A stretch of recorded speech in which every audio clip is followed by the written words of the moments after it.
اعوذ باللہ من الشیطان الرجیم، بسم اللہ الرحمن الرحیم۔ السلام علیکم ورحمۃ اللہ وبرکاتہ۔ آج کی حدیث کا موضوع ہے بہترین کلمات، اور یہ حدیث روایت ہے مسلم سے۔ حضرت جویریہ رضی اللہ تعالی عنہا کہتی ہیں کہ ایک دن نبی کریم صلی اللہ علیہ وآلہ وسلم صبح کے وقت نماز فجر کے لیے ان کے پاس سے تشریف لے کر گئے، اور یہ اپنے مصلی پر بیٹھی ہوئی تسبیح میں مشغول تھیں۔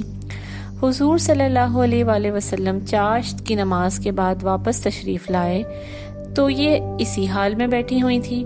آپ صلی اللہ علیہ وآلہ وسلم نے دریافت کیا، تم اسی حال پر ہو جس میں نے تمہیں چھوڑا تھا صبح؟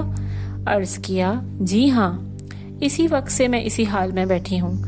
حضور صلی اللہ علیہ وآلہ وسلم نے فرمایا کہ میں نے تم سے جدا ہونے کے بعد 4 کلمے 3 مرتبہ پڑھے، اگر ان کو ان کے مقابلے میں تولا جائے جو تم نے صبح سے پڑھا ہے تو وہ ان پر وزن میں غالب ہو جائیں گے۔ پھر آپ صلی اللہ علیہ وسلم نے وہ کلمے بیان کیے اور کہا، سبحان اللہ و بحمدہ عدد خلقہ و رضا نفسہ و زینت عرشہ و مداد کلماتہ۔